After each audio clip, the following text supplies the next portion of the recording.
I've been very insecure, and he was insecure too. And part of polyamory has been, we can't hide our insecurity in the other person. Like, the other person can't take care of our insecurity anymore.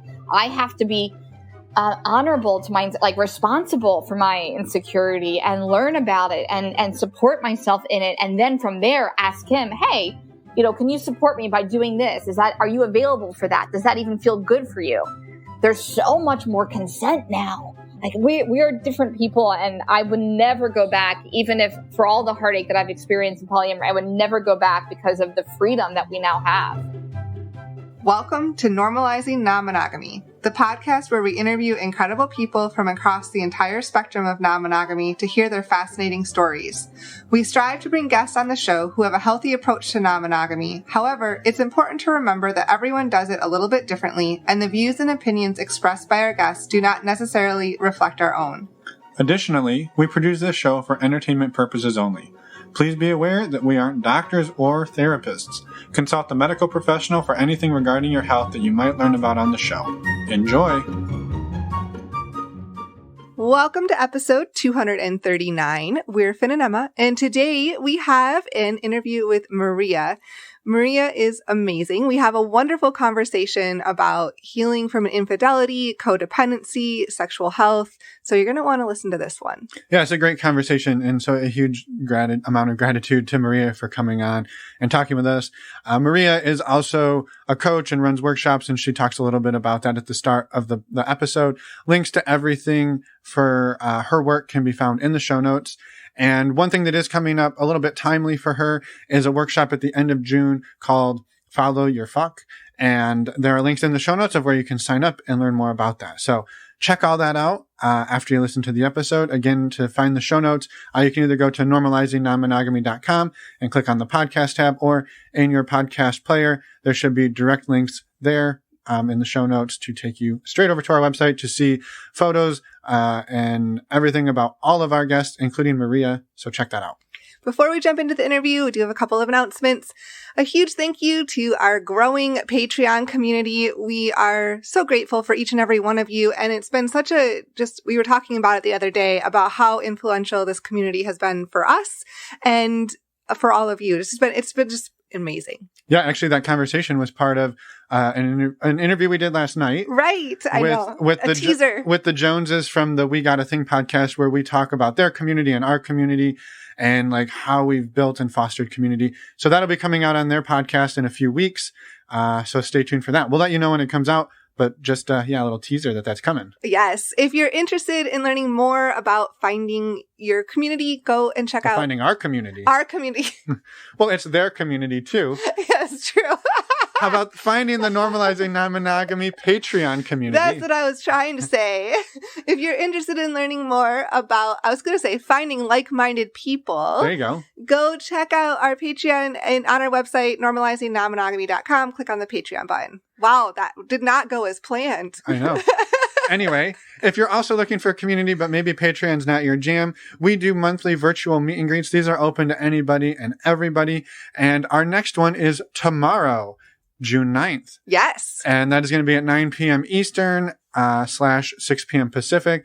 What we do is we bring everybody into Zoom. We do some introductions, we set some guidelines, we ask a couple of icebreaker questions, and then we ask a little more in-depth questions, and we send you to a breakout room where you can talk about that question with 3 to 4 other people. And then we bring you back in about 10 minutes. We ask a different question. We scramble the rooms, and away you go. These are super fun. And as a reminder, they're open to anyone. You just have to be open-minded and respectful. So we'd love to have you join us. And if you happen to miss this one in June, we'll have another one coming up soon. So don't fret about it. But we would love to see you this week. So Go sign up now. No excuses not to be there. If you want to join us, you can head over to our website. Again, normalizingnonmonogamy.com. Click on the community events tab, and there will be information there under the virtual events. While you're on our website, you can also contact us, reach out to us, send us a voicemail, send us an email if you want to come on the podcast, or if you just have some feedback or questions for us. We'd love to hear from you. And I think that's it. Well, I just wanted to say, for the requirements to come on the show, you don't have to be a coach. You don't have to be an author. I know we've had a string of those the last couple of weeks. But, I mean, so many of our guests are just average people who just out doing non-monogamy or thinking about it or living life, and they want to share their story. And we have just an incredible amount of that as well. So if you're out there and you think, hey, my story's pretty interesting, or I will say this, even if you think, hey, my story's pretty boring, you're probably wrong. You are wrong. We have found almost every single one of these stories interesting, and we get comments from people on every episode that, hey, I didn't think I'd resonate with this, but they said something, and I'm so grateful that I listened. So you listener, your story is interesting and helpful and beneficial. So reach out. We'd love to hear from you. Come on, share it, and you'll do the world good. Yes. Please, please, please. No pressure, but the fate of humanity rests on you. No pressure, but come on. Can we convince you? And if you don't, well, the downfall of humanity is resting on your shoulders. So we'll hear from you soon. Yes. And we'll see you on the other side of this interview with Maria. Yeah, let's go talk to Maria. Well, welcome, Maria, to the podcast. We're excited to talk to you today, and thank you for being here. Thank you. I'm super excited to be here too. Yeah. Do you mind starting by just introducing yourself at whatever level you feel comfortable with? Yes. So I'm a coach. I work with men, women, and non-binary on healing trauma, issues around intimacy. We look at what has gotten in the way of people really trusting their desire, feeling really safe in their bodies, safe in their turn-ons. I've been doing this for probably 5 years. I started off in psychotherapy, and I was working with adults with severe mental illness. And why I left mental therapy to begin coaching was I felt like there wasn't a real place for sexuality and sensuality. And also I felt that I had to really hide my own personal story of healing and awakening. And I wanted to be more transparent with people and walk alongside of them in their healing instead of being on a pedestal looking down at them saying, this is kind of what you have to do and so forth. So when I left mental health and I jumped full into my business, it was scary. I was thinking, what am I doing? I had no idea exactly what I would be creating or doing, but I just started doing sessions with people and it began growing and growing. And then I just began leading workshops and retreats. And right before COVID, I was leading retreats in Italy, luxury retreats for women. And when COVID hit, we had to close everything down. And now that things are kind of coming down to a tolerable level, I'm beginning workshops again in person, and I'll be doing a retreat in October, which I'm really excited about. Yeah. Awesome. That's amazing. And you kind of teased in there that you kind of had to hide your own story and your own journey in this. And I guess, do you mind giving us a high level of what that journey and story is? And then maybe we can go back to the beginning and pick it apart. That's a great question. I've had to do a lot of why I'm interested in coaching and why I'm interested in self-development. I'm not just interested in it. It's an obsession, growing and healing and knowing myself and being the best version that I can be. The reason why it's an obsession is because back when I was 18, I went through a lot of trauma around my sexuality, around my identity. And I had to literally heal myself in order to stay on the earth. I had to seek therapy. I had to seek retreats. And I was just hungry for finding something that would clarify what I had been through and what I can do next, how I could pass it forward when I learn how to heal myself. So I dove deep into healing for years and years, and then realized at a certain point that I wanted to give back and really help people in the way that I was helped and teach things that I felt like nobody was really teaching when it came to sexuality, sensuality, eroticism, turn on, trauma. So I went to grad school and I started doing psychotherapy, and it felt good to be helping people, but it also felt like I couldn't be really clear about my journey and about how I've had to heal my own wounds of trauma and how I continue to heal in order to give myself the thing that I really want instead of trying to fit into society's box. And when I started coaching, it was great. It was super exciting. It felt very aligned. And then I shut down my coaching because I had an affair, and I felt like, okay, I can't coach and be teaching people if I feel out of integrity because I wasn't ready to own it yet with my husband. But of course, I was working with a coach at the time who supported me in realizing that I can't lie. And when I teach other people, I can't be coming from a place of lying either. I can't lie in my personal relationships and I can't lie as a teacher. So I shut everything down in my business, focused on myself for a couple of months, and then came back online when I was able to talk to my husband, when we were getting to healing, and when I started to redefine our marriage from monogamy to polyamory, which is what the affair kind of catalyzed us into. So that's also the process that I take my clients through, which is your life working for you? And if not, how can you build your life in a way that actually works for you? Mm-hmm. Yeah. Thank you. Yeah. I was going to say, thank you for sharing all of that. I'm excited that like you went through a lot and you were able to like go back and focus on yourself. And then, hey, like I can bring value to people by telling them my story too, by sharing my story. Like, hey, I'm a human and I make mistakes and like life happens. And so by being vulnerable and sharing that, it's really powerful.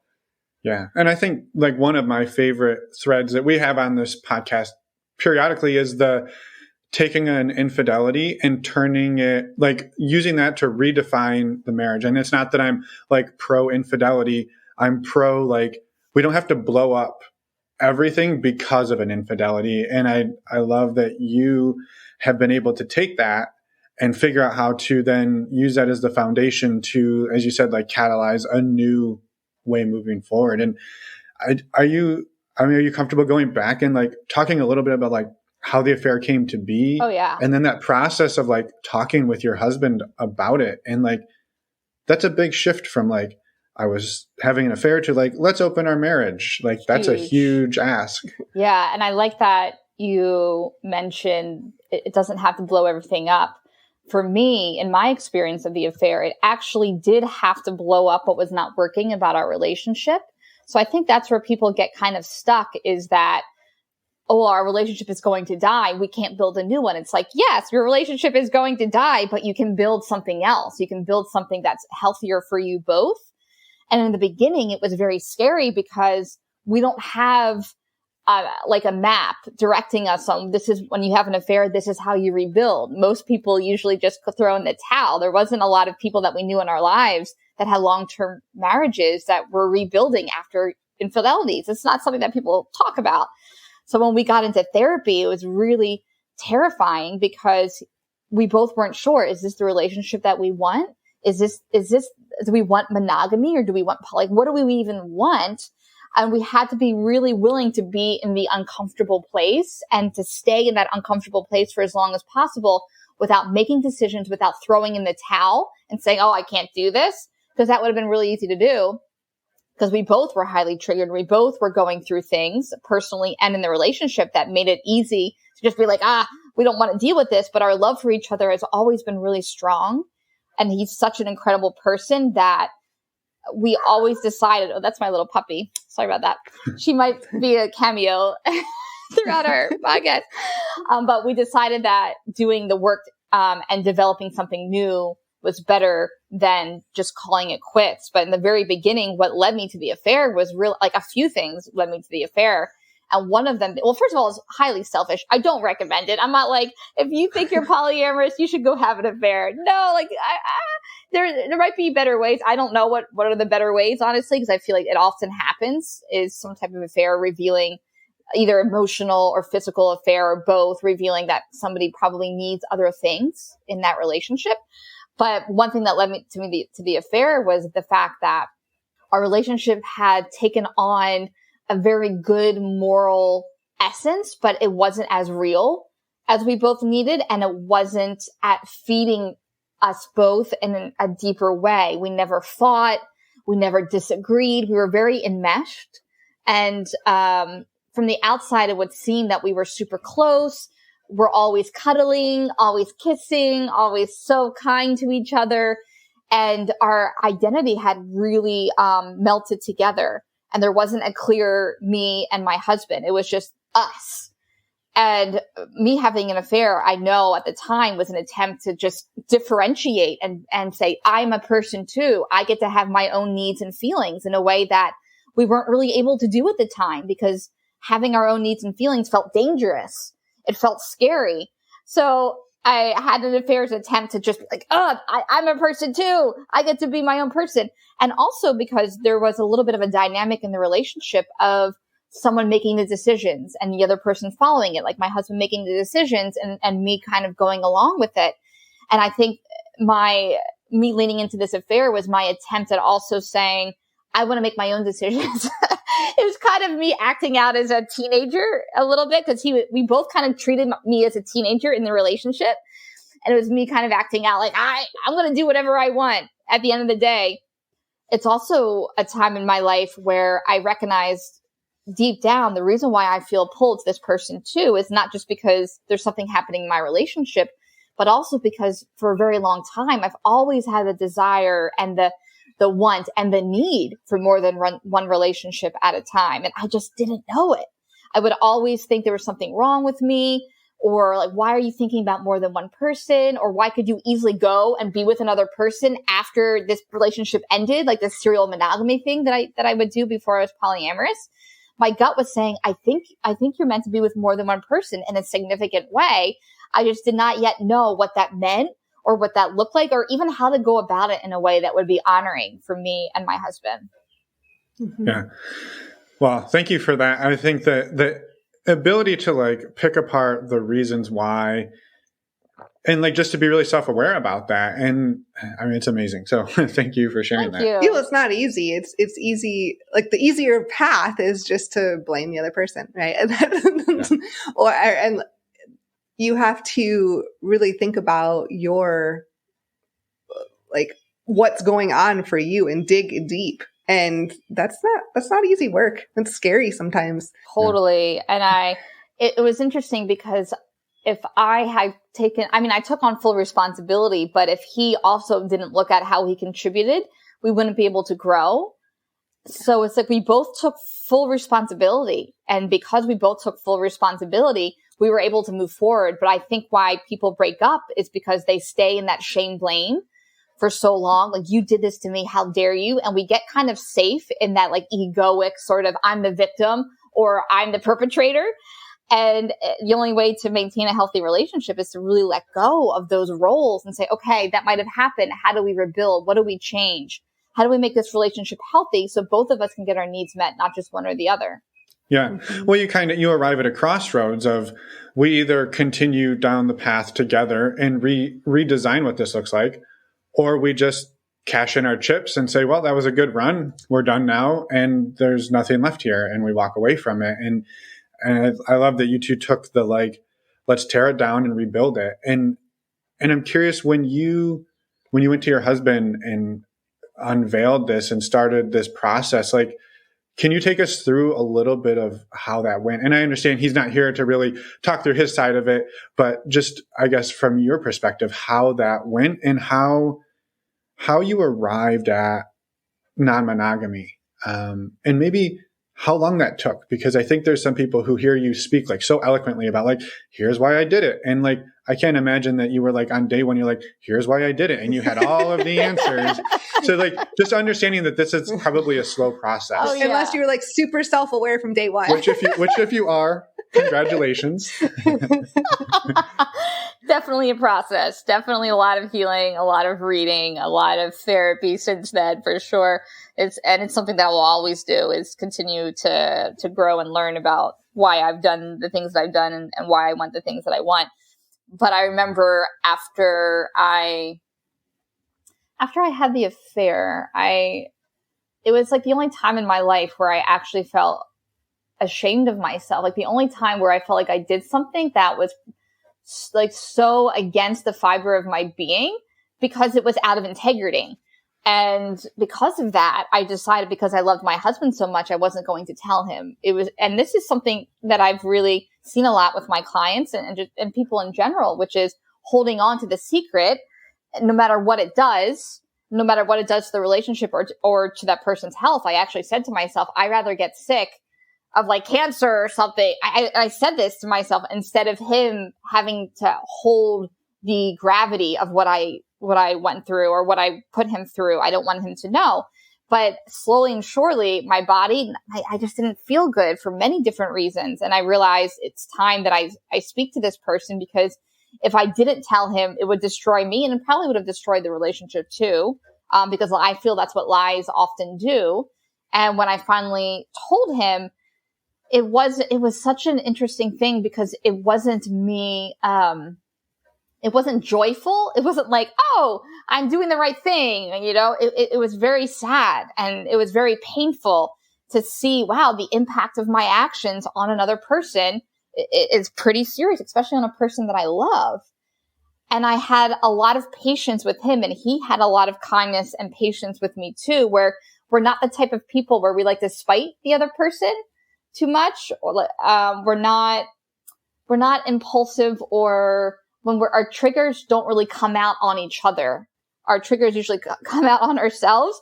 But there was a certain point when I told him, and I was like, we need to get into therapy. He's like, yeah, we really need to get into therapy. We got into therapy. There was a certain point where his behaviors, where he was getting mad, and he was, of course, and he was feeling furious, and he was feeling really hurt, and it wasn't coming out in a clean way, of course, because it's impossible to always make it clean. And I remember having to create boundaries. Like, you get to be mad at me. I did a really terrible thing.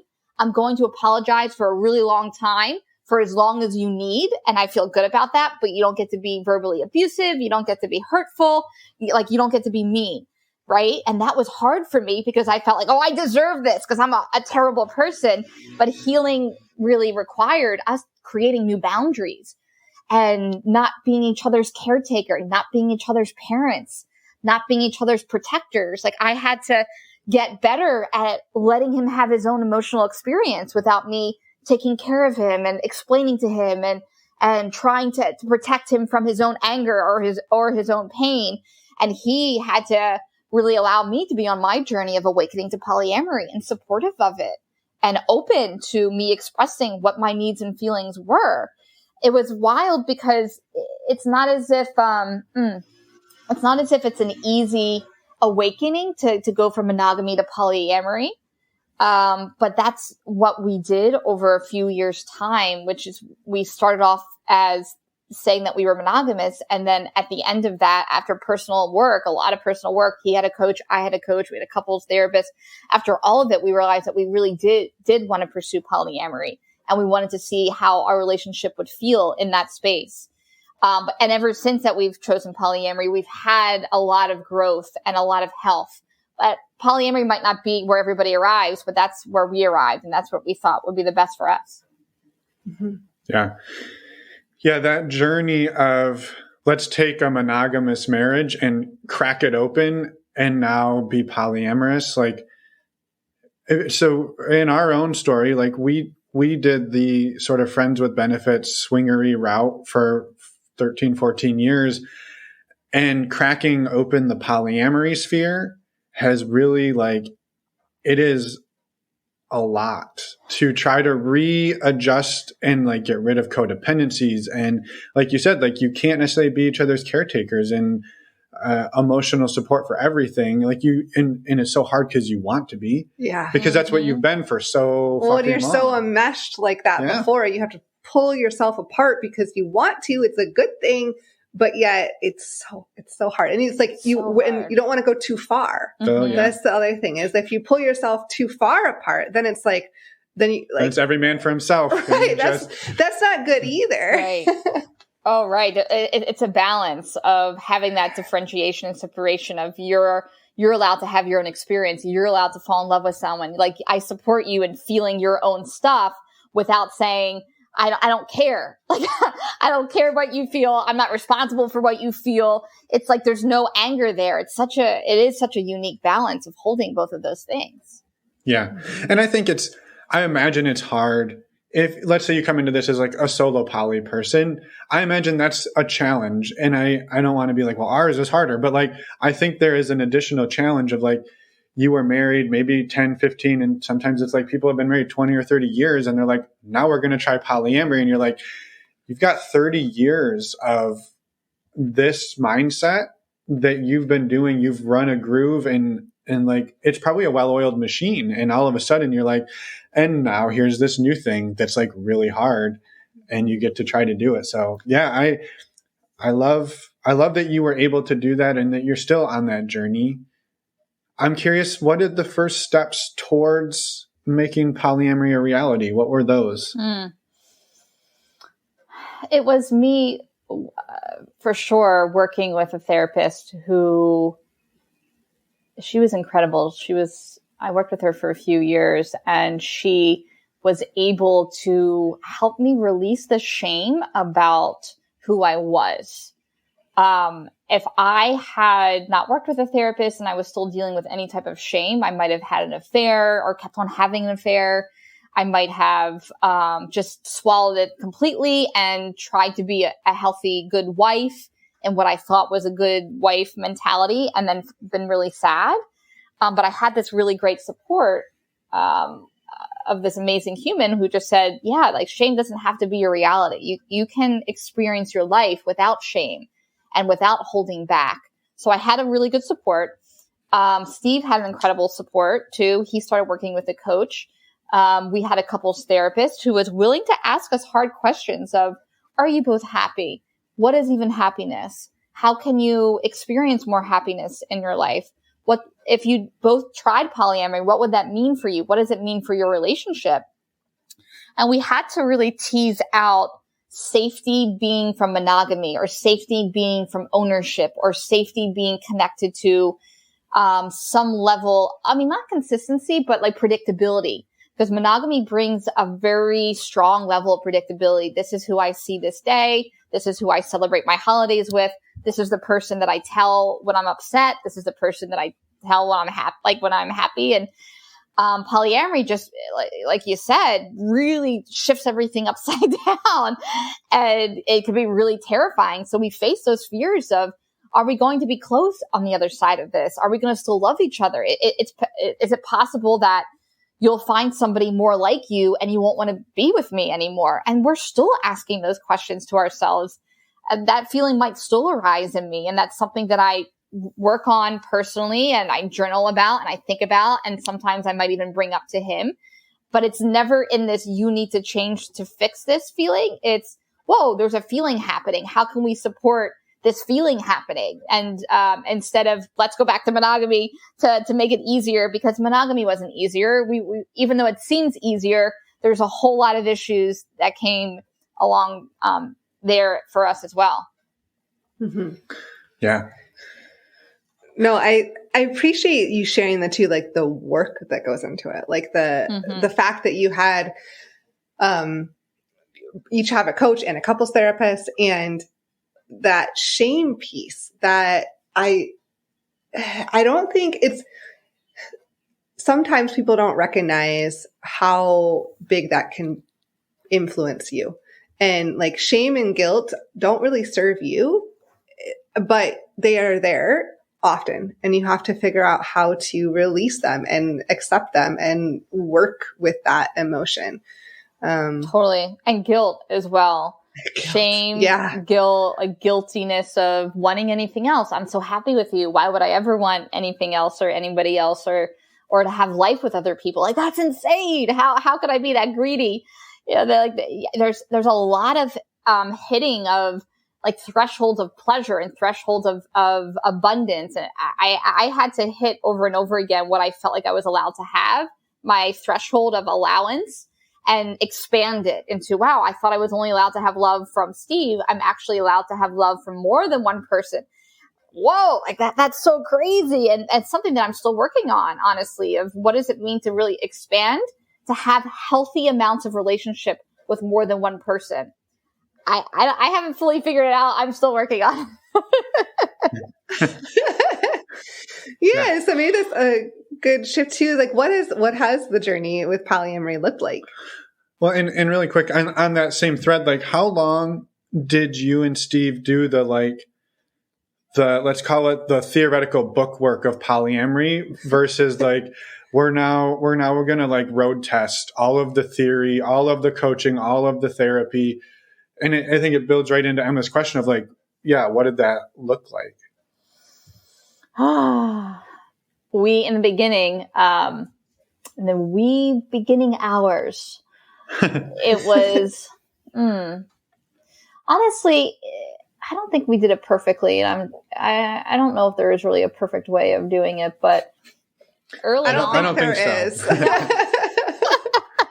But how we went about it was, I was super eager to date and super eager to be in a relationship with people. And I think there was months and months that we spent in therapy where I wasn't seeing anybody, but I knew in my heart that this is what was important for me. And it was as if something that was sleeping in me a long time had turned on. And I was like, oh, I gotta move right now. I gotta do these things. And looking back, I don't know. I feel like it was a little bit fast for me and for Steve. My nature of, wow, I just learned that I'm this. Now I'm going to learn about it. I'm going to go to all the conferences. I'm going to teach about it, and then I'm going to be it. And that's kind of my personality in general. When I recognize that there's something important that I have to grow or learn or be, like I dive full into it and I learn all about it really quickly. But I felt fast in that I was deep in, like a year later, I was in a serious relationship with someone. Steve was just lately dating because he started off in taking baby steps, which I think is his personality. But I dove heavy in. So I was in a serious relationship. Steve was seeing people lightly, but he did not have nearly as amount of demand that I had. It could be my personality. It could be a woman on a dating app. Honestly, it's, we get a lot of attention incredibly easily. And so I was developing and deepening with people and really getting to know people and I was kind of doing, I would call it polymonogamy, where I would meet people and I would develop pretty quickly and we would become really connected and create relationships. And now looking back, I see it as, wow, I was so hungry. I've been so hungry to love people and trust people that I really brought them quickly into my life and quickly into our lives. Very kitchen table polyamory, which I love. And I think now looking back, there's steps, there's stages of getting to know people that I'm doing now that I didn't do then, being just so eager and hungry, like, oh, I can sleep with all these people. Oh, I can do this. And I think it was a little sensational for me and a little roller coastery it's kind of been. And I'm now learning how to step out of what is considered polyamory and what is considered free sexuality and actually gauge what is healthy, like what is actual relationship with myself and somebody else? How do I get to know someone in stages in a world that is very free sexually and very free emotionally, especially in California? I live in a very sexually conscious community. And I'm like, okay, is that consciousness really for me? How do I do this in a conscious way, even more conscious? And I've been asking myself those questions, stepping outside of dating right now to really evaluate myself and think, okay, am I getting my needs met in polyamory? If not, what needs to shift? How do I make sure I can? Because I think it's pretty incredible to receive love from one person. And it takes, I think, even more healing for me to really be at a place where somebody else can be as healthy or somebody else can be as stable and as loving. It isn't just a foil or, like the opposite of Steve, which I've noticed I played a lot in polyamory, was bringing in like a lot of kinky people that were fun, but also maybe not the healthiest balance for me. Mm-hmm. Yeah. Yeah. I love you touching on I would say the NRE. So I'm so excited to have all this NRE and you're just like, woo. And it's just that's a new relationship energy. Yeah. New relationship energy. And then it's so addicting and you're just like, I want more. I need more of it. And if you have the abundance of I just hop on the dating app and there's 900 messages. I just go ahead and pick whichever one seems the coolest and I'll go with that one. And I think that's an amazing opportunity, but I can also see how it can get almost carried away. And then you have to hit a point of okay, that was awesome, but what is it? I'm is this really for me, or is there some other fine tuning that needs to happen here? And I love that that process has been what you're been going through. It's amazing. Totally. And it's hard because it's my drug of choice, honestly.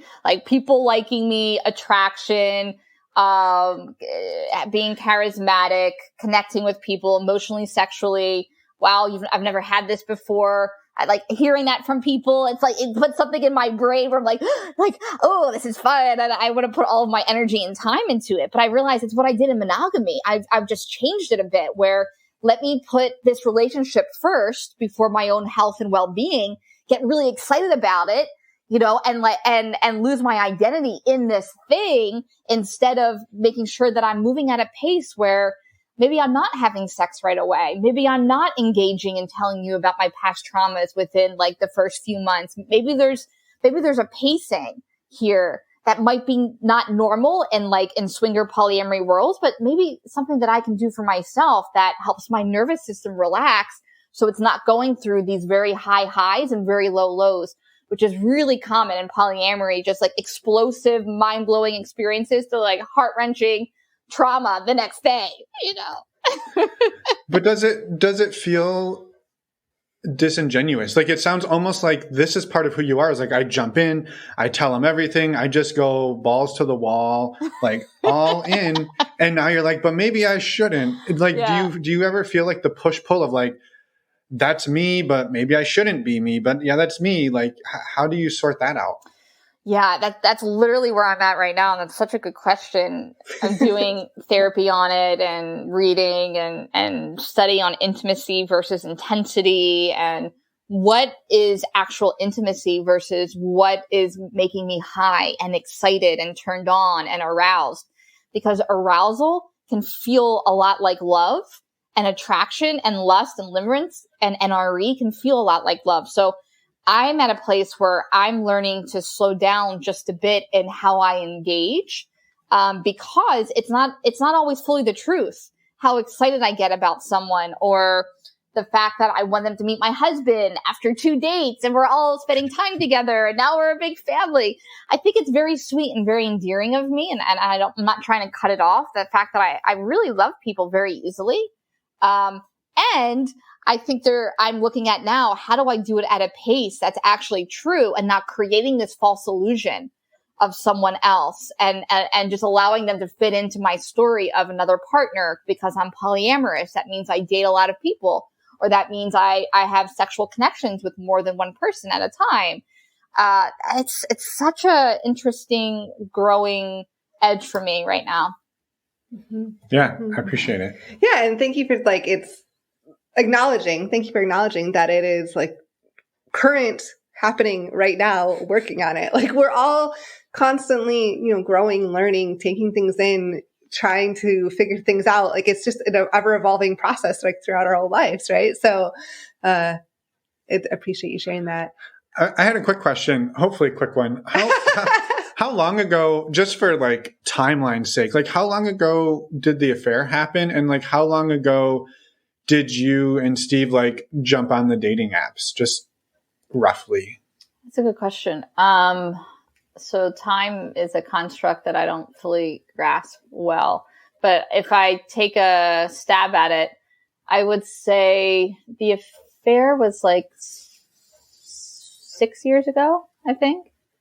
Okay. And then dating apps, when I got on the dating app, he and I think it was like probably about a year and a half after the affair, that we were in therapy and getting coaching. And then we both got on the apps, and he barely got any bites whatsoever. But I was just like, it was like off to the races ever since then. Mm-hmm. And I've actually had to, again, because it's very intoxicating, having people like at my fingertips at all times that want to get together, want to get to know me, and Steve has not had that experience. It's been a lot different for him as a man that's married, deeply devoted to someone. So we've always been kind of engaging in polyamory in different ways and learning what that looks like. Yeah. Mm-hmm. And so like right now, can you describe like what your relationships look like? Yeah. So, I'm married to Steve. I live with Steve. In the past, I've also had serious relationships where I would see the other partner a few times a week. We would do holidays together. We would go camping together. And I really love that. Like I really feel, very connected to myself with two partners, but I'm not seeing anybody else significantly right now. I'm taking time to look at, how have I been dating? Have I been dating the same person in a way, or am I dating consciously? And how can I date more consciously, and spend time with people, bringing people into our lives that are really nourishing for us both over a period of time, not just after the initial NRE hit. So Steve actually has a girlfriend that he's had for over a year, who's an amazing friend to me. She's another coach. She would be incredible on your podcast. Actually, I should probably connect you. She's polyamorous. She's in another primary partnership. They see each other probably once a week, and I love it. I love it so much. She's just so incredibly good for him, and she's an incredible friend for me. I feel very lucky that he's seeing someone that is just so good at connecting with me, his partner, because that's kind of a rare thing, I think, in polyamory, people who really care about the other person's partner or even want to care about the other person's partner. And that's like this essential thread to my well-being, honestly. So I'm taking this time away from dating to think about, like, what is the essential pieces that make polyamory feel good for me, and how can I make sure I really honor that instead of compromising in order to be with a lot of people. Yeah. Mm-hmm. Yeah. And where do you see, I guess, yourself going in relationships? Oh, I do not know. That's I wish I had I wish I could. That's also an okay answer. That's an acceptable answer. No, I don't fully know. And my gut is telling me that I want to make sure that I'm the healthiest I can be in polyamory before I dive back into heavy dating or even getting to know someone, honestly, with the intention of dating them. So I see myself as being on this more of a solo journey for a while after dating a lot of people over 5 years in polyamory and being deeply connected in the, social conscious sexual scene here in California. And then hopefully after some time has passed and I feel more grounded and I'm honoring even more of my own boundaries, that I'll meet someone and I'll be able to get to know them in a way that feels really honoring for myself. Because when I started polyamory, it was to have more than one serious partner. And then I kind of veered away from that. I'm like, I'll just play with people for a while because nobody really wants that. But that actually brought a lot of sadness to just be in spaces of kink or of sexuality without the commitment for me that I'm realizing that I really need in order for sex to feel good, trust and stability and emotional availability and all of the things. So I see myself being again with a partner in that realm, but taking a lot of time to make sure that I create that space that feels really good for me when I do. Mm-hmm. Yeah, I love it. And I'm going to ask another super challenging question. How do you know? Like you said, you're trying to get to a place where you feel like you are the best, healthiest version of yourself before you jump back in.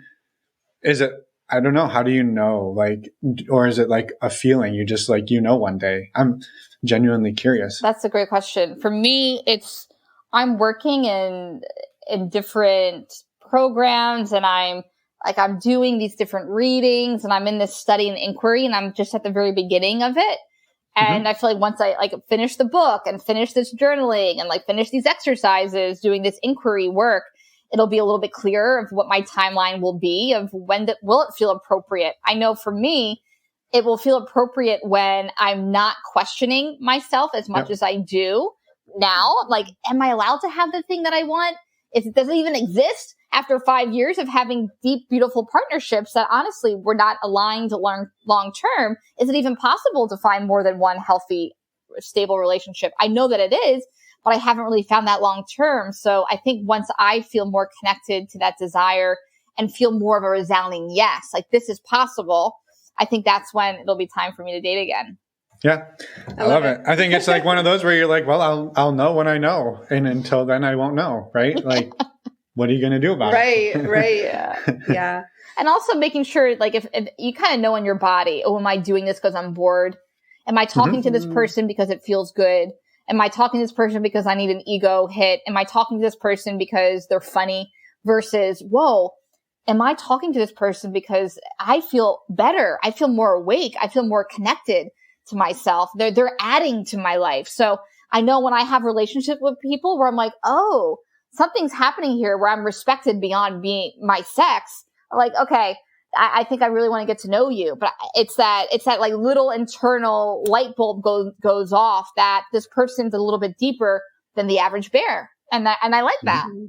Mm-hmm. Yeah. Mm-hmm. And I will just offer too that am I just talking to this person because they're funny or sexy or whatever? Like, that sounds like that was the journey you on for a couple of years. And I don't think there's anything necessarily wrong with that if that's working for you, right? But then it sounds like for you, you got to a point where you're kind of looking around like, yeah, that was cool, but like, I need something different now. And I wanted to throw that out there for anybody who's like, well, I'm doing that. Like, cool. Like, if that's working and you're loving it, like, do you, right? Totally. And I think I really needed to do that in the beginning. I needed to go like full hog. It's like going to a buffet, and I needed to like eat everything, and in order to be like, whoa, I have to be gluten free for the next 3 months, because otherwise I'm going to have bad stomach pains or whatever it is.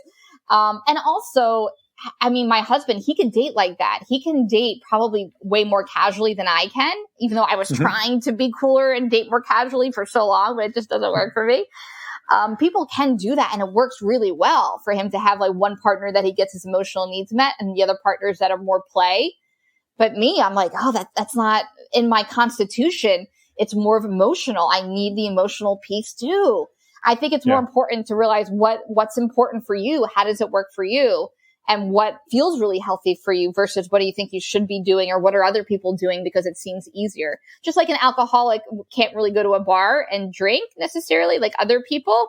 You kind of have to gauge, what can I do that other people can do? And do I really want to do that or not? Is it really healthy for me?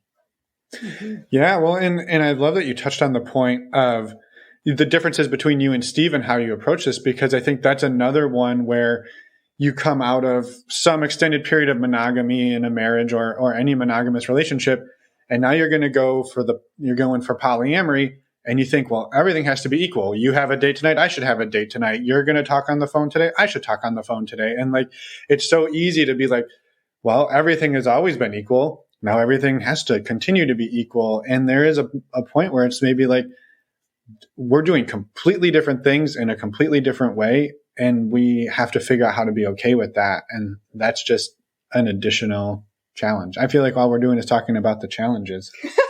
Or maybe that's all I'm doing. Sorry. I don't know. That is a challenge. Are you going to say something? Yeah. I was just say, I think we are talking about challenges, but I think we've covered too a lot of pieces of growth that are beautiful, that are important, that are and fun. Like, you've talked quite a bit about fun too. So yeah. Well, I think too, though, those points, I think when you can work through those imbalances and those differences and the NRE and let's figure out how to get rid of codependency as much as possible, right? Like the other side of that is the relationship you always wanted and that maybe really works for you versus like, this is what everybody else around us does. We're supposed to do it too. And like you said, like it was great. You sat on the couch, you cuddled, you kissed. Everyone thought you were amazing. And it was surface level. It was a facade. Right. It wasn't fully internalized. I think that the need for everything that you were just naming for it to be the same, going to the core of it is really important, because oftentimes if my partner's on a date and I feel like I need to be on a date, it has nothing to do with my partner. It has to do with my own internal process of solitude. Can I be with myself? Can I date myself if I'm not actively being pursued by someone? What does that even mean to date myself now? I've been dating so many other people for so many years. What does it mean to take time away from that and really date myself and desire myself and want myself outside of people wanting me?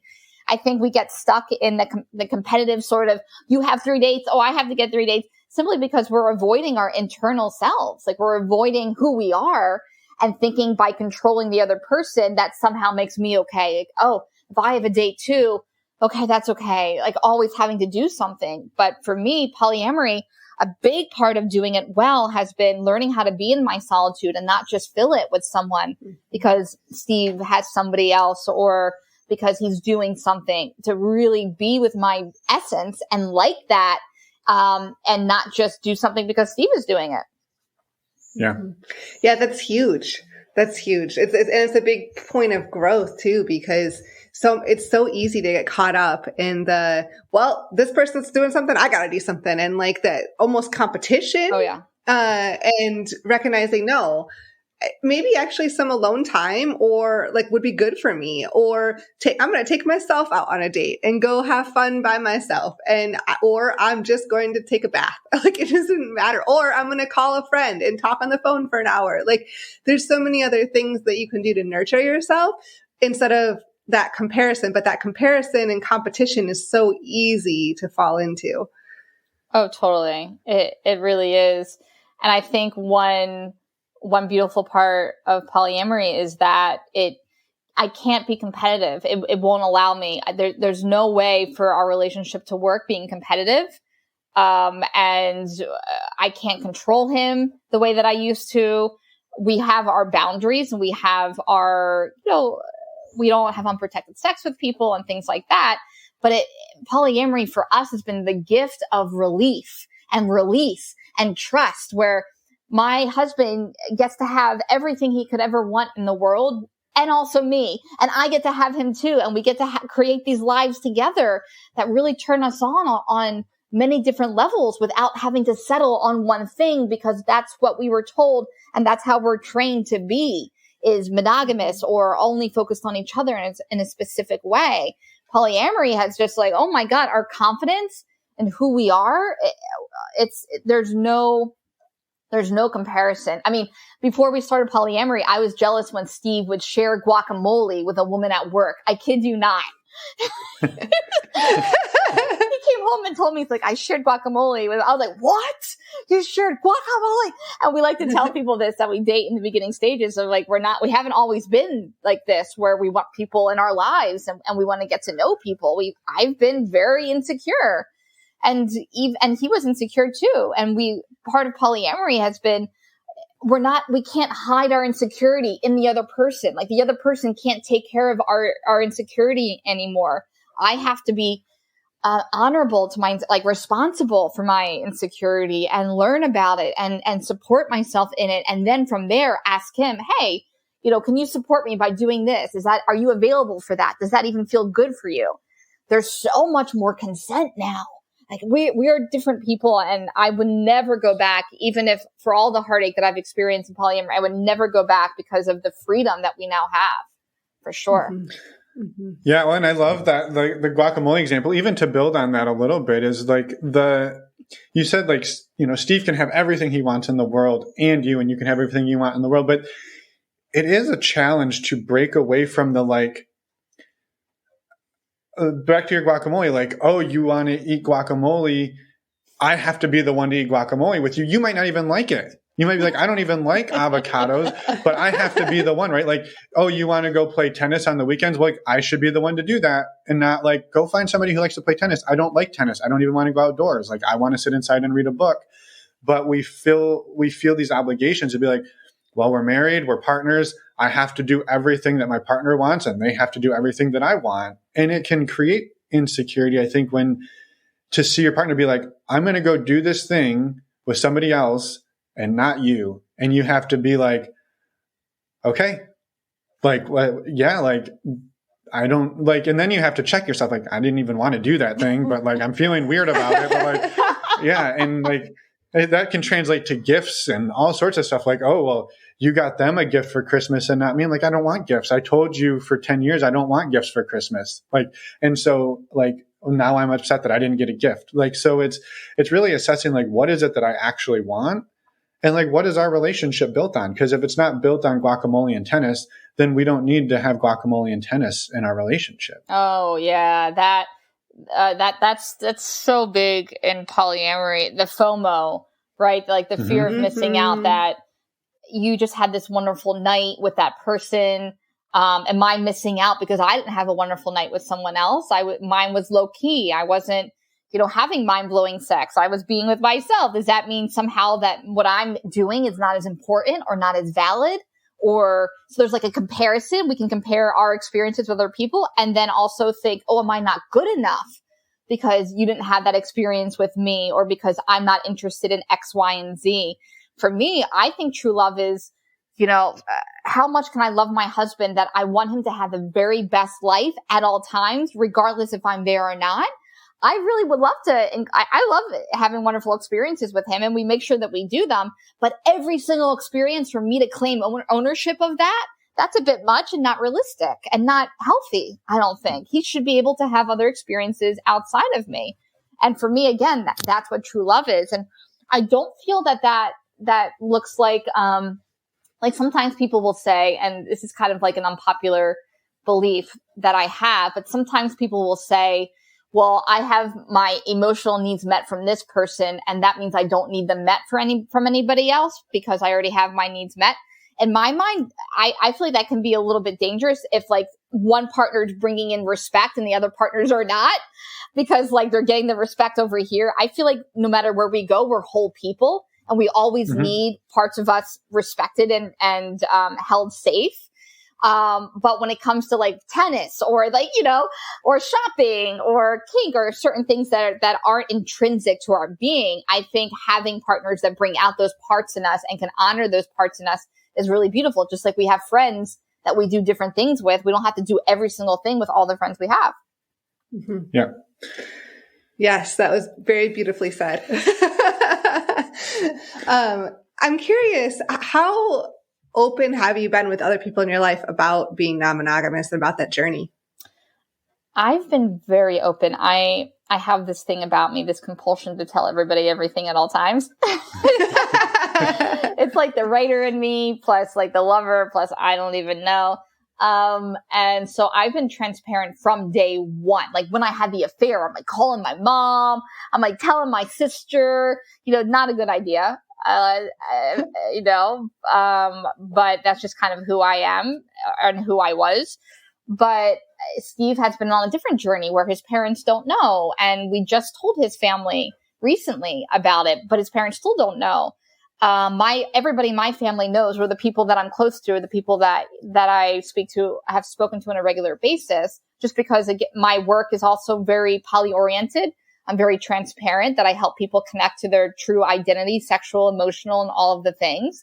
So I personally was broadcasting it on Facebook like very early on. This is who I am, because I can't lie. And of course, it really drove my business. Like my transparency drives my business, my vulnerability, like makes me the leader that I am. I can't really deny that. But he, on the other hand, it's been a different journey for him of, what does this mean for me? And how do I do polyamory in a way that really works for me and feels right for me? Because he doesn't do it like Maria Palumbo. He does it like himself. And so he's been at his own pace of disclosing. I know for me personally, in order to date people, they have to be relatively comfortable with social media and things like that. Otherwise, it's kind of impossible for me to date them. It's really hard. But Steve, on the other hand, he could probably date people. I don't know if he really cares if they want to tell people or not. It's like it's a different way of being in the world, honestly. Mm-hmm. Mm-hmm. Mm-hmm. Yeah. Yeah. No, it's fascinating always to just hear different people, the way different people handle it. Cause like some people are just like out with everything, and then other people are a lot more reserved, and there's a space for everyone. And it's just whatever your comfort level is. Totally. And I think him being open to his family and us finally telling his family, we only told them like over the summer after years of being polyamorous. When we finally told them, there was a relief and a connection that we didn't have before. They actually said, his siblings were like, why didn't you tell us sooner? We kind of figured it out. We heard through the grapevine type of thing. And we felt like you all were missing a bit. So I think that's something to take into consideration. Having privacy is great. And sometimes the other side of that can be loss of intimacy or some type of disconnection. How can I be in relationship with you if I feel like there's something I have to hide? Privacy and secrecy are different, right? And I think it turned into secrecy, and the secrecy became emotionally, it created a toll on both of us and his family. So once we've told them, it's been a relief, and there's a connection there that we haven't had with them in a long time. And we're all grateful that we finally did. Now, that's not going to be everybody's journey, but I do know that anything embedded in secrecy can be harmful, I think, over a long period of time for intimacy, for sure. Mm-hmm. Mm-hmm. Yeah. Yeah.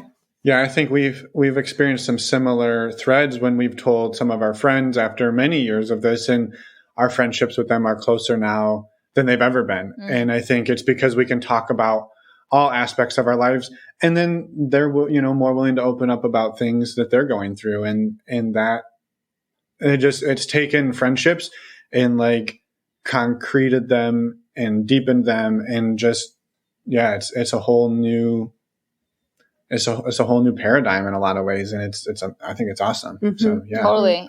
I'm sorry. Were you going to say something? No, you're good. Yeah. And I think if you lose friends after that, it's also clarity of if someone's willing to not be my friend over who I decide to date or my relationship style, I wonder how much we were friends to begin with. Like what was our friendship based on if I'm supposed to mirror your values or your belief system? That could be really painful, but also really important to look at that. Mm-hmm. Yeah. Mm-hmm. Yeah, for sure. For sure. And so something you touched on a little bit ago, sort of in passing, was about a little bit about how you and Steve handle like sexual health and safety. But I was wondering if you could talk maybe a little bit more about that, and also just safety in general, right? Going out on dates, whether it's you or Steve, right? Like, I think anytime you're meeting random strangers from the internet, there's some risk in that. And so how do you and Steve sort of approach that? And understanding, again, maybe you don't want to speak for Steve. So yeah. Oh no, I'm happy. I'm happy to speak for Steve. I thought we had taken care of that problem, Maria. I thought you worked through that. It's your fault. You're making me do it. Yeah, that's funny. I love that.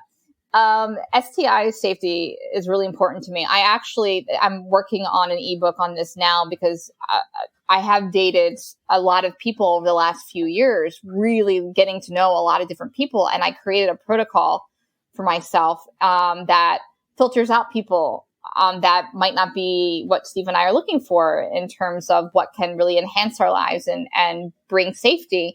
When I first talk to someone, I'll give you like a quick rundown. When I first talk to someone, I'm very clear about STI safe, like what's the STI status and is that important to you? Steve and I only have protected sex with other people. And we also have something where we don't even have oral sex in the beginning either, because that's fluid bonding. I mean, like we have very unusual boundaries, but it's really kept us pretty clear from STIs. We haven't had to deal with that, and we've had a lot of partners over the years. We've really gotten around and experienced quite a bit this world has to offer, and our filtering process has been really helpful for that. And when I first start talking to someone too, so I tell them about my STI status. It's clear. Have you had a recent test? I tell them about protected sex. It's really important to me and our other little sexual boundaries that we have. And then I ask them to get on a video call, which is also usually new for people. I'm like, how are people just like blindly meeting up with people? Like, I don't understand it. Every time I do a video call with someone, they're like, oh my God, it feels like an interview. I'm like, it freaking is an interview.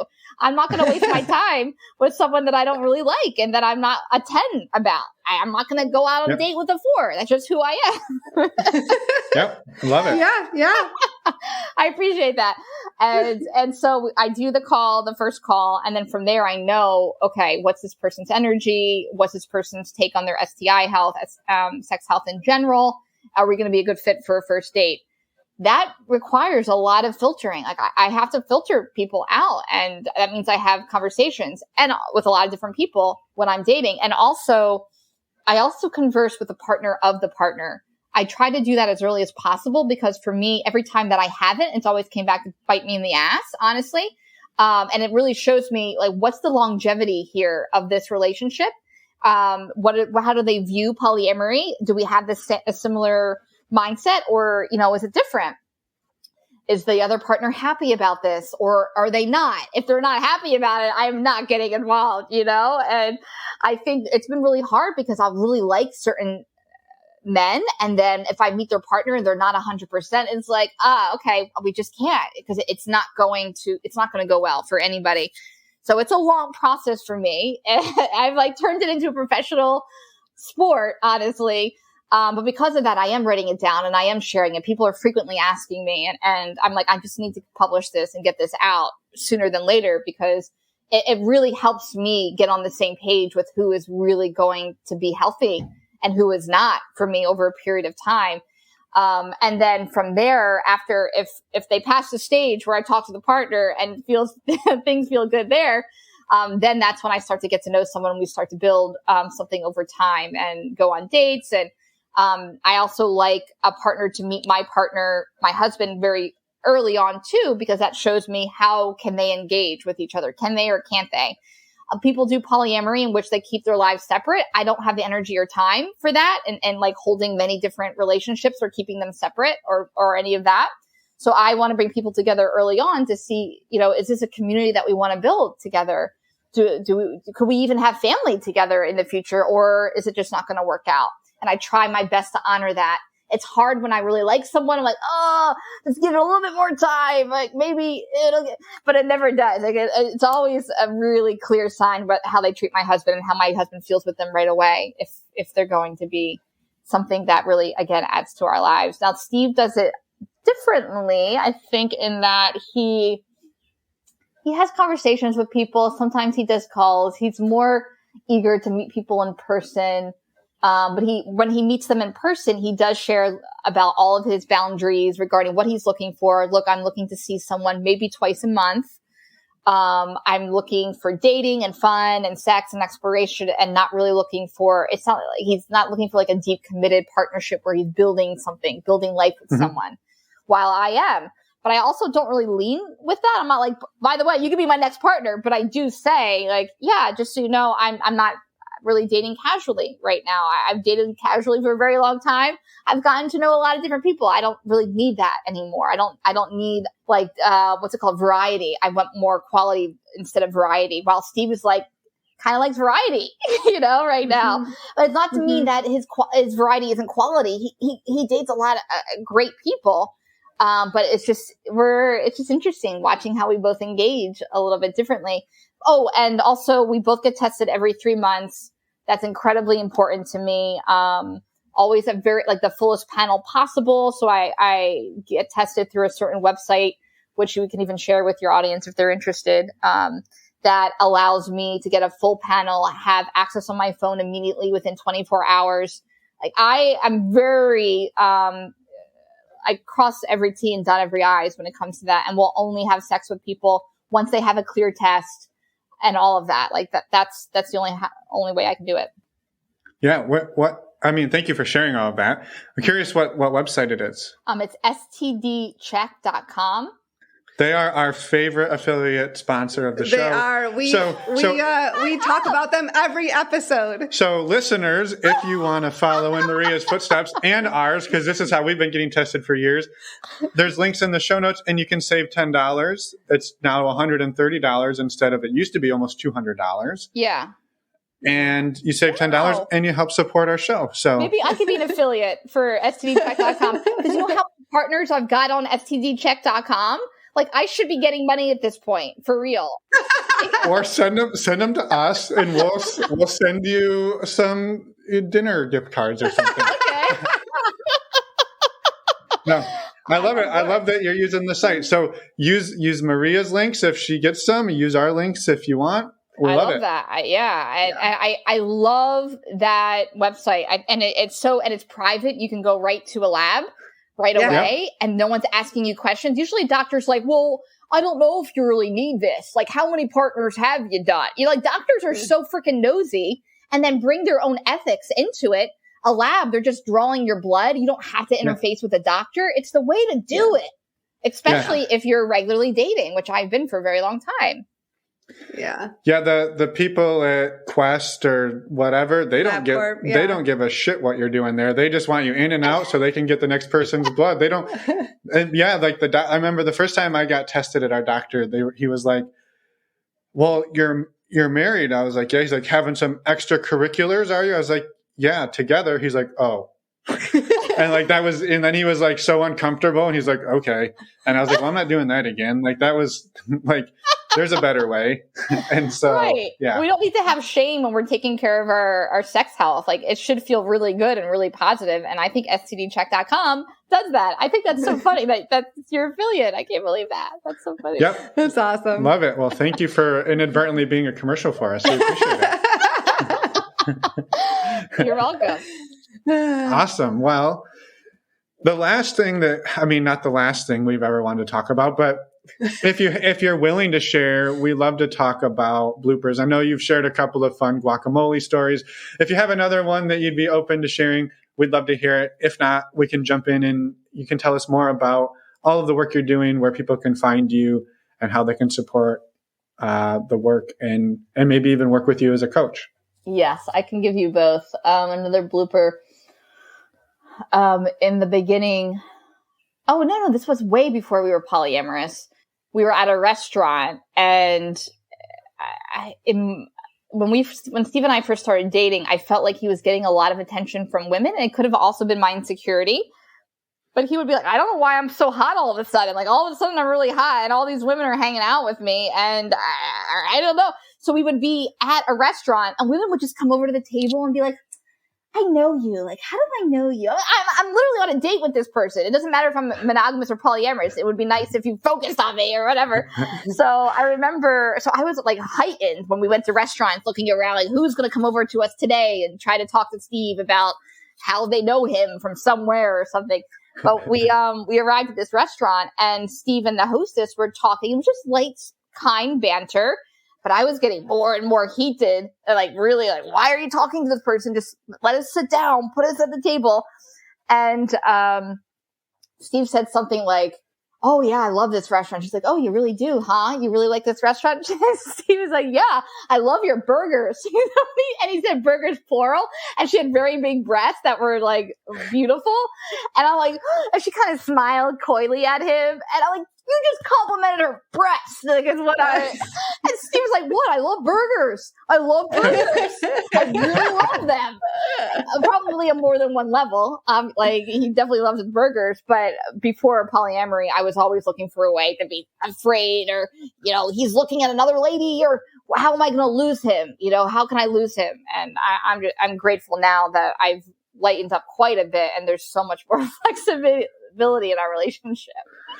Well, and now I've got a follow-up. How did you work through that? And I know now it's like we went funny and now we're going deep, because I'm curious, like, because that's a big shift of like worried about another woman's burgers to like now it's totally cool. I'm worried about another woman's burgers.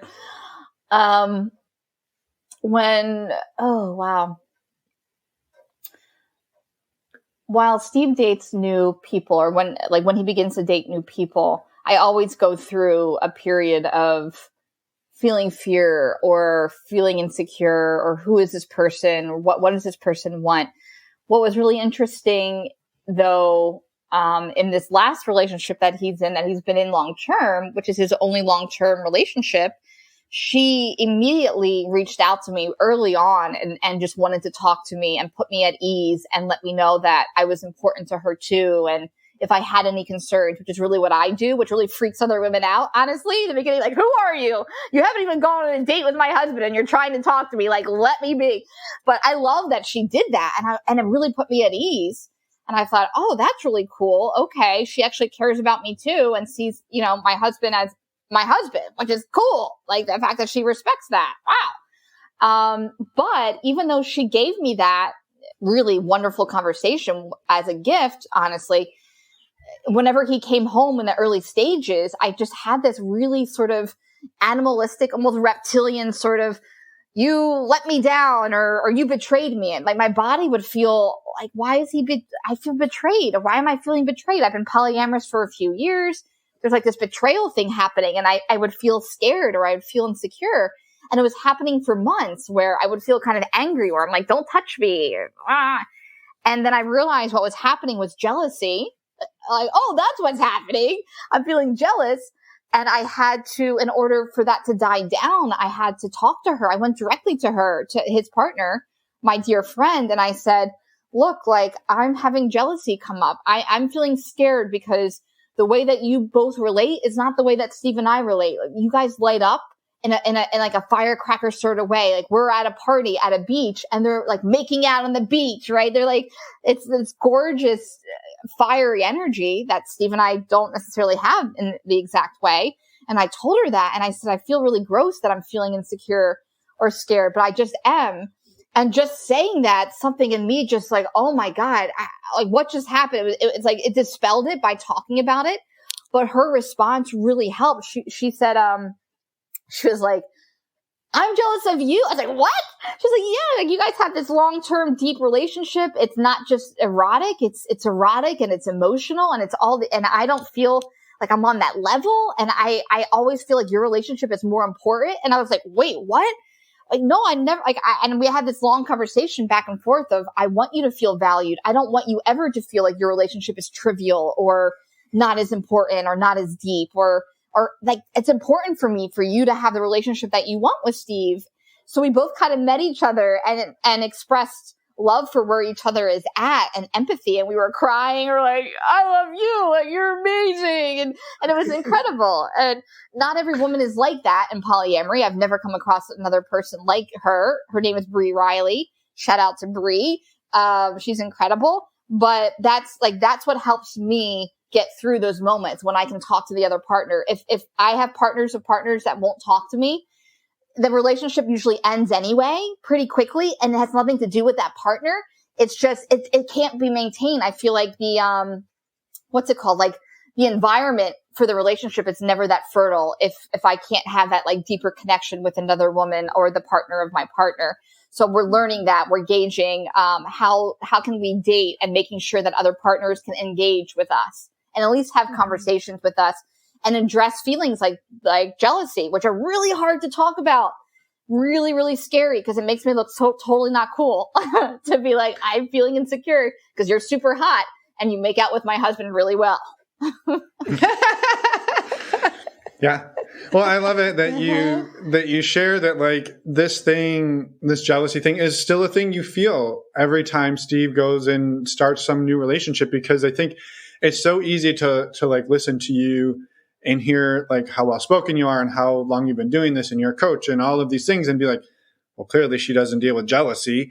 And the fact that you do and that you've worked through this and you continue to work through it, I think is just super important. And I think it doesn't get talked about enough because it's really easy for people like, oh no, jealousy is a bad thing. We don't do that. And it's like, no, we do it. We all do it. Yeah. So. And it brings us together. I always tell people, if you tell me that you're jealous, it feels like a gift because you're a powerhouse and you're incredible. And if you tell me that you're dealing with jealousy, I'm like, oh my God, like it makes me feel so special. I'm like fangirling, I'm like, oh my God, this is so cool. I can't believe someone of your stature would feel insecure around me, Maria Palumbo. And it helps me appreciate myself when other women are willing to do that. And it's kind of rare. But I love to tell people that it's a gift. Like your jealousy is a gift. If you own it in a certain way, people can feel like, oh my God, I had no idea I had all my shit together because this person's jealous of this relationship. That's so freaking cool. How cool is that? Yeah. It immediately makes you more human. Totally. Like yeah. Yeah. And it's, you can connect with people deeper if I'm willing to be honest. But if I'm never jealous, I'm sure people can come into situations with my husband and be intimidated by me or something, right? Like, or feel not safe. So I try to be as vulnerable as I possibly can. And also, again, it works best when all partners are as vulnerable and as communicative. Otherwise, it's very hard to have that type of like deep relationship where jealousy is actually used as a gift. Because there's been times where partners have told me, well, my girlfriend's feeling jealous. And I'm like, oh, well, let me just talk to her. And I would go right to the girlfriend and be like, I heard that you were feeling jealous. I'd love to talk to you about it. And it would it's gone not well. Like, how dare he tell you? I am not jealous. He should not tell you. And then blocking me and, and that's just how people deal with jealousy. It's not polyamory. It's like, how do people deal with themselves? And polyamory can sometimes shine a light on that. Yeah. Well, this hasn't been a great episode. This has been amazing. So thank you for everything. And it's been fantastic. Yeah. Do you mind speaking just a little bit about, you've covered quite a bit of the work you do, but more of the work that you do, where people can find you and so that we can send people your way. Yes. Oh, yes. So I do one-on-one coaching. I also do couples coaching. My one-on-one coaching ranges. I work with people for 6 weeks, up to 6 months, up to a year. My couples coaching is really, really fun. I do 90-minute sessions with people, help them be in their bodies, help them connect to each other, help them use triggers as a way to actually see the other person better. And I've worked with couples. I worked with one couple who wasn't having sex for years and they started having sex again. I worked with another couple that was afraid of a certain type of sex and then they started having it all the time. They felt really deeply connected and they said our work together saved their marriage. I love working with couples who feel like they're at the brink of insanity, right? Of like losing everything and we're going to either break down or we're going to stay together. We're going to break up or stay together. And I'm really good at that level of crisis and supporting people because I've navigated it myself. So I love working one-on-one. I love working with couples. I'm doing in-person work now. I'm leading retreats and also leading workshops. My workshops are called Follow Your Fuck. And it's about following your desire. Like, what is truly your desire versus what you think you should want? What do you really want? And then from there, I'm leading a retreat in October, and that's just for women. And that's going to probably be in Mexico for about like 7 to 8 women to focus on their desires, focus on what's been getting in the way. What are the stories I've been telling myself? And how do I reboot the system and create what I really want and trust myself in the life that I have right now? Awesome. Well, links to your website and ways to find you will be in the show notes. Yes, you can find me at mariapalumbo.com. That's the easiest way to get in touch with me. And that has my store, my current ebooks, my programs, and all of it. So yeah. And you can email me through there if you have any questions or if you're interested in coaching. Perfect. Awesome. Well, thank you, Maria, for everything, for the work you do, and for using stdcheck.com. Yes. Amazing coincidence, and we love it. So you're welcome. Thank you for joining us this afternoon, and have a fantastic day. Thank you. You too. And we're back. A huge thank you to Maria for coming on the podcast and for sharing your story and for all the amazing work that you do.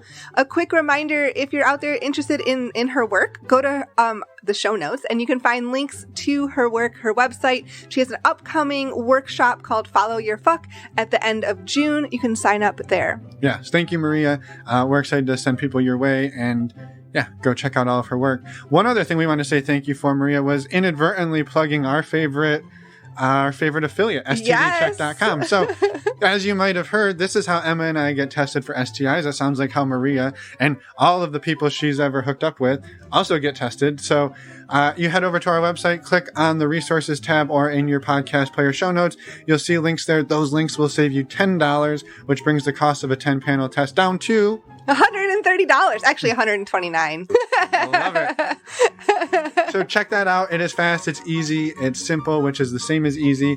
And this is the service Emma and I use. Check it out. Yes. Use it. You won't regret it. Obviously, Maria uses it. It's amazing. Links are in the show notes. Yeah. Next week, what? Quit laughing. All I can think about, you said simple and easy, and all I can think about is the Department of the Redundancy Department. That other joke that I make that's really bad? Yeah. That's all I can think about. Well, I'm glad my horrible jokes are lodged in your brain forever. Yeah. You're welcome. A quick reminder, go to our website, normalizingnonmonogamy.com. There you can sign up for our Patreon community, but you can also sign up for the virtual meet and greet that's coming up this Thursday. That's tomorrow, June 9th in the evening. Go sign up and join us. We'd love to have you there. Yes. And next week, we've got an awesome interview with Tom. So come back for that. We will see you then. And also, just a little another teaser for anybody who made it all the way here. All the way to the end. We've got some big announcements coming up in the next few weeks. Some things that you're going to want to hear. Yes. So come back and listen in Just the next few weeks. listen every week. Yeah. And you won't ever miss an announcement. Yes. And we'll see you next week for Tom. We're super pumped. All right. Bye, everyone. Thanks for listening.